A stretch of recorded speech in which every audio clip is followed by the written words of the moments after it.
How's everyone's social distancing going? Today's been an interesting day for the Soap and Clay family. We are obviously, educating our children from home right now, and I'm realizing how hard homeschooling kind of is. It's crazy. I never really thought about it too terribly much because, my kids go to school and they're gone for 6 hours a day. And having them around 24 hours a day, well, in a lot of ways is really nice because I've missed them so much. It's a bit of a challenge. They don't have their friends. They don't have someone else to sort of interact with. They can't go play with the neighbor kids. So they're just at each other's throats all the time. And that's been really interesting to sort of manage. This is the first time they've ever really fought. And we're working through it. I hope you guys are doing well with all your social distancing. I know that we really miss seeing, other adults. And that we will be able to see each other again soon. Until then, we've got a YouTube channel to keep up with, and I can't drop the ball this early in the game because that's just pathetic. But I will probably be dropping the ball at some point because 365 days is a lot. I am getting ahead of myself. I am Mrs. Soap and Clay. Let's make stuff.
Now, today we'll be making birthstone soaps. Now, this is a new series that I'm adding to the Soap and Clay line. I have the Zodiac soaps that I've been doing for a while, and I really love them, but I got these cool gemstone molds for a wholesale account for a custom order, and I really wanted to incorporate that into my line somehow because I love the little stones. They're super cute. So I decided to go ahead and do the gemstone soaps as well for each birth month. Now, April birthstone is a diamond, and that's, fancy. So we are going to be looking at a really cool pour here. There's a lot of different methods involved, but I've never actually done this soap before, so this will be the first time I've made it. You get to watch the very first soap being made, and it's going to be fun. It's going to be awesome. There's nothing that could ever go wrong because, I'm great at all things. I have a vision of it in my head. I know what I want it to look like, but you know how things go in the soap shop. They don't always go entirely according to plan. So we're going to wing it. We're going to see what we come up with. I think it's going to be pretty awesome. Are you ready to make soap? Let's do it.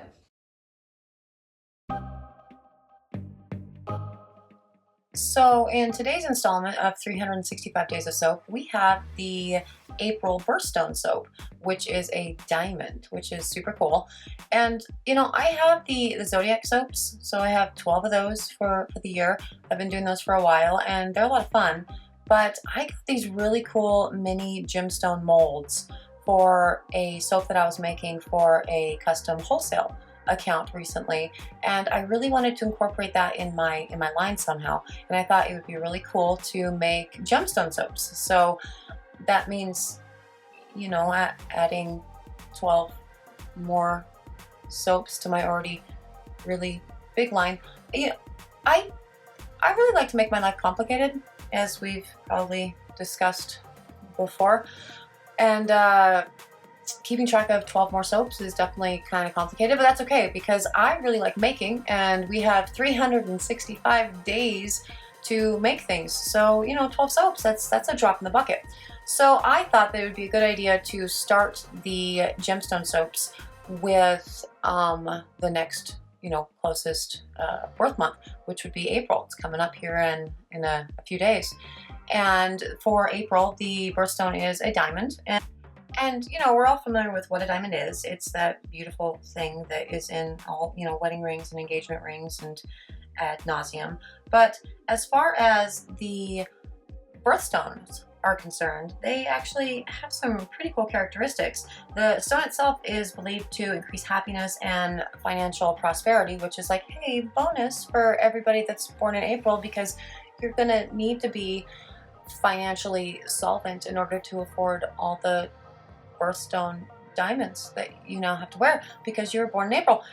Yeah. But also, one of the cool things about the diamonds is that, like coal, they're both made out of carbon.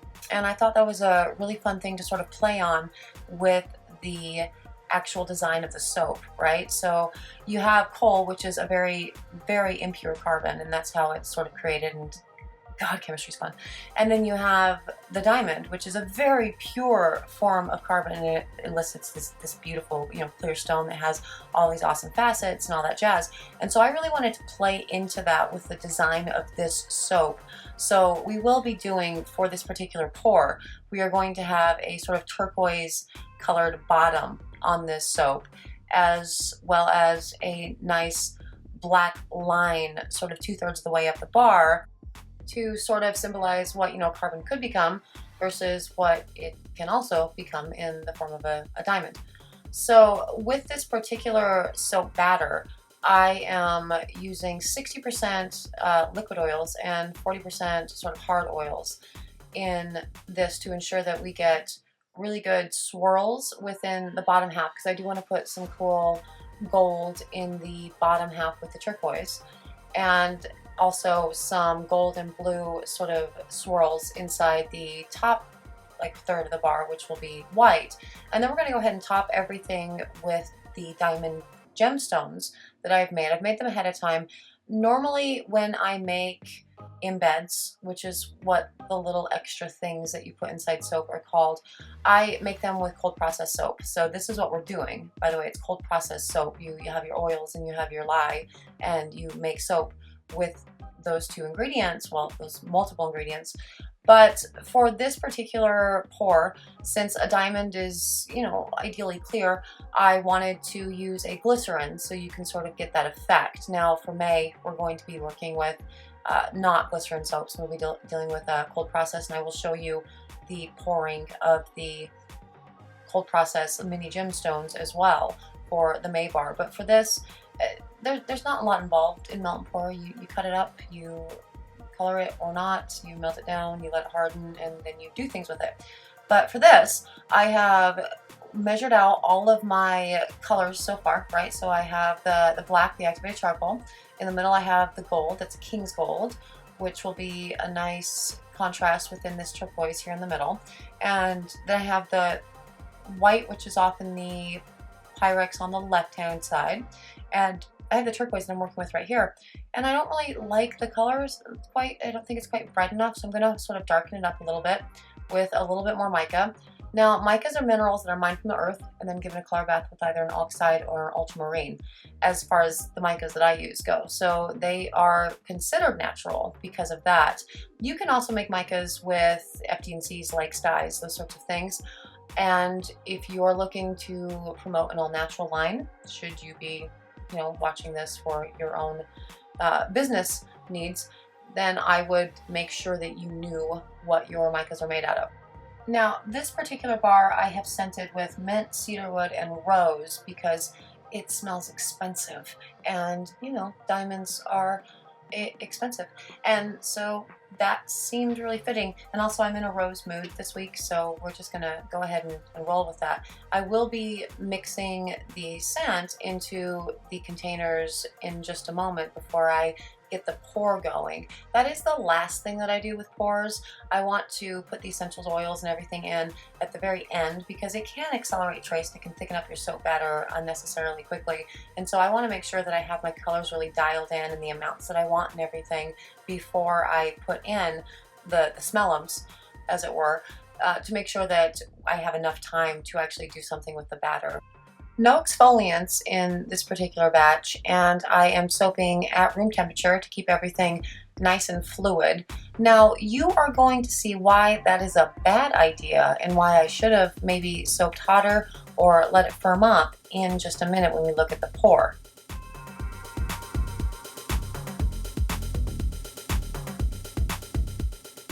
Now this particular pour is a multi-step pour. And what that means is essentially we are just building different layers on top of each other. And for this particular step, you know, you do kind of want things to be reasonably fluid because you are doing what's known as an in the pot swirl. With this, I put the gold into the turquoise, and I'm not even really going to mix it around. I'm just going to pour it directly into the mold and get as much of it in as I can. I am going to leave some reserved because I do want to use it to color the white soap at the very top in just a little bit.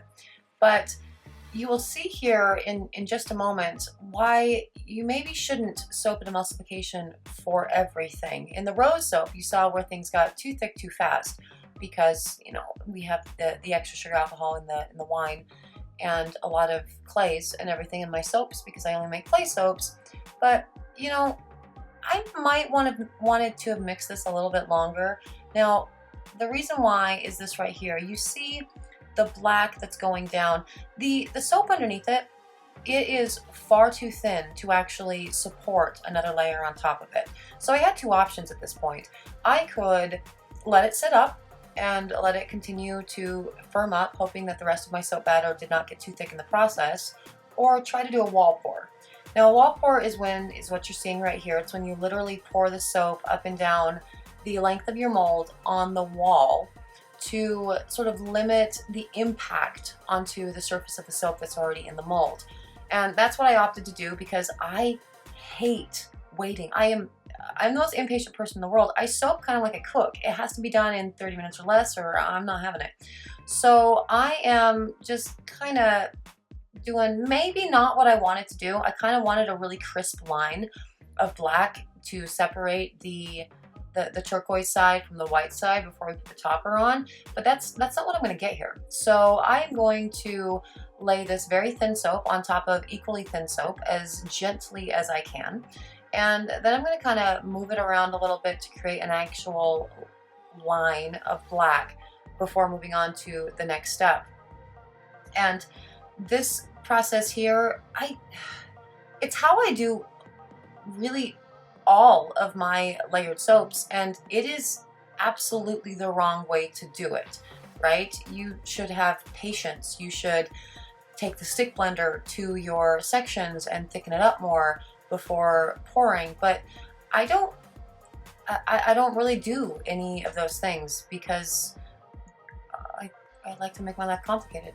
And so instead, you know, I'm just going to go ahead and spread everything across the length of the soap batter here, and you'll have a nice black line throughout all of it. And actually, I think this might end up looking kind of cool because I'm not a big fan of perfectly uniform soaps anyway. So because this soap did drop down into the surface of the turquoise portion, it might create a kind of cool effect. So I'm really looking forward to seeing how this cuts. Now, we're going to finish this up here just a little bit, scrape off the sides, and then we're going to have to wait until the top has set up enough to put the white soap on top. Now, again, I'm really very impatient. I'm not great at just letting soap sit. I never have been. And I know that I have 14 other things that I have to do, that I have to make today. So I don't have time for this to sit and thicken up, and what if my white thickens up in the process? And it's a big old thing. So I'm just gonna go ahead and roll with it and see what happens. So I've put in the rest of the gold that I'd reserved from the gold that I put into the turquoise, as well as the rest of the turquoise that I had reserved to put into the white. And I'm gonna give it a couple swirls, and then I'm going to also do a wall pour with this, trying not to break the surface tension of the black underneath. And I think we can do a pretty good job with this one because the black has set up long enough that it will probably be fine, and I'm really hoping that that is the case. And look, it's so beautiful the way that it pours there. It's so thin, it's so lovely. I love when soap pours like that. That is my most satisfying soaping experience. You see how pretty it is in the upper left hand corner. And then, yeah, no, I'm moving to the other side. And yeah, it's kind of zipping up the black in the mold in the middle there, which will create a sort of interesting apex there in the middle of the soap, I think, which could be cool. But again, if you are looking for really distinct layers, you should not soap at emulsification. You should thicken up this soap batter. You can take a stick to it, you can take your whisk to it, you can put the actual mold on a heat pad to help thicken up the soap that's already in the mold for this process. But if you want really crisp, pristine, really defined layers, don't soap this low, because you're never going to get that. Now I'm putting the rest of the soap in. I like to scrape everything out. Every soaper I know does. Like you don't want to waste a single little bit of that soap. So you want to get it all into the mold. And then we're gonna let it set up for a little bit. And by a little bit, I mean, I didn't let it set up at all. I wanted to be done with this soap. And so I started putting the embeds on really early on, and look, oh, you know, 2, they're falling, they're sinking into the mold, and I ultimately went with 3 before I decided that I needed to let it firm up a bit. Now, this is a shot from letting me, after I've let it firm up for a little bit. It's about 10 minutes later, I'm coming back, and now they're actually sitting on the top of the soap, which is good, because that's kind of the point. That's exactly where I want them to be, because I want them to be sticking out of the mold or the soap, not sort of inside of it. Otherwise, it doesn't look like a stone. It looks like, you know, nothing at all. Now, I am going to, at this point, sort of speed things up, because putting in the little gemstones, it's tedious and can take a while, and I'm sure you don't want to actually see that entire thing happen. Now, these gemstones, again, as I said, are made out of melt and pour, and I also put in some of the colors, the micas that I used in the main soap, into the molds that I used to create the gemstones. And so I spritzed some of them I just sort of dabbed a little bit in, others I put a little bit inside of the actual glycerin soaps, so they all end up sort of looking different, which is cool, because, you know, diamonds all look different, and I think that really works with the look that I'm going for. Okay, now everything is in, and we have to let it cure overnight, and then we're going to do the cut.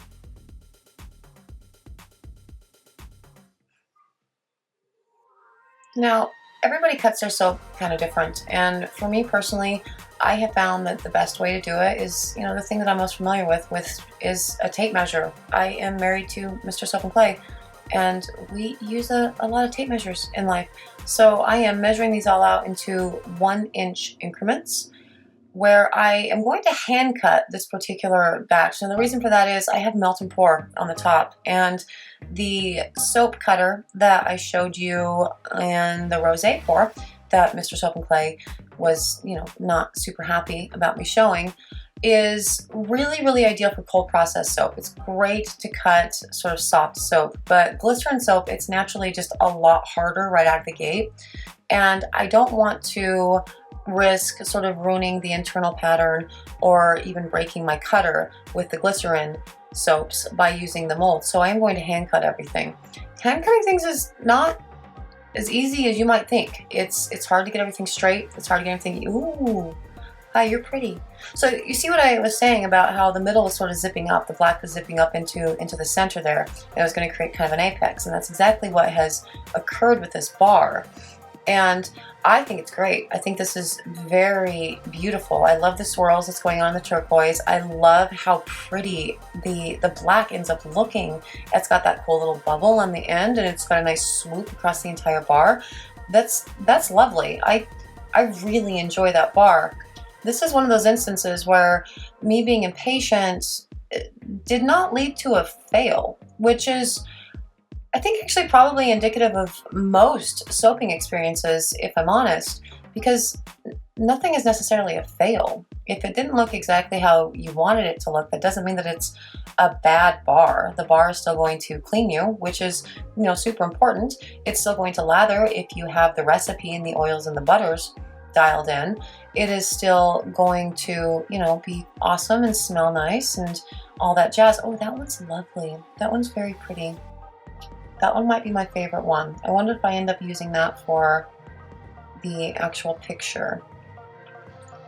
But yeah, so we are cutting these in 1 inch increments. As I said, not the easiest thing to do because you can get some uneven bars. And yeah, that's fine. As long as all the bars weigh roughly the same, it doesn't really matter as far as selling goes. And if they don't, that's what my scratch and dent is for. I got the mystery bar online. I have the everything but the kitchen sink bar online, and I have my bits and bobs line. So anything that's cut a little bit light, those end up in those places. Now I'm going to cut the last 3 here, and then we have that cutoff that goes immediately to bits and bobs. So, you know, the next person to get a bag of bits and bobs gets one of those in there, and they're super lucky. The soap smells good. It's very nice. The mint and the cedar wood, they really play really well off of each other, and the rose kind of grounds it and gives it a nice sort of florally finish, but not in a sickly floral finish, which I really, really dig. I think this was a successful bar, and I'm super duper happy with it. I think this will be a good one to add to the line. Well, there you have it. There is the April Birthstone Soap. Thanks so much for hanging out with us, guys, for day 3 of 365. I really ended up loving this pour. So I love the turquoise on the bottom with the cool gold accents, and I really like the way that black line in the middle didn't end up completely straight. I think it added some interest to the bar that I really dig. Really love the clear melt and pour on top of the bar. For future soaps, I'm going to be using cold process for the gemstones, but for this one, obviously, we needed it clear because diamonds are clear. So we use the melt and pour, which nothing wrong with that. I think that's fun, add some interest to the bar. Now, I did go ahead and test that bar right after cutting it, and the lather is just so good. It's like these really, really tight bubbles, almost effervescent, which is a lot of fun. Now, if you're interested in the Birthstone line, you can find them at soapandclay.com. I'll go ahead and put a link in the info box below. And yeah, thanks for coming and hanging out with me again today. And again, with the things and the following, subscribing, all of those things, do those things. And I will see you tomorrow. Thanks, guys.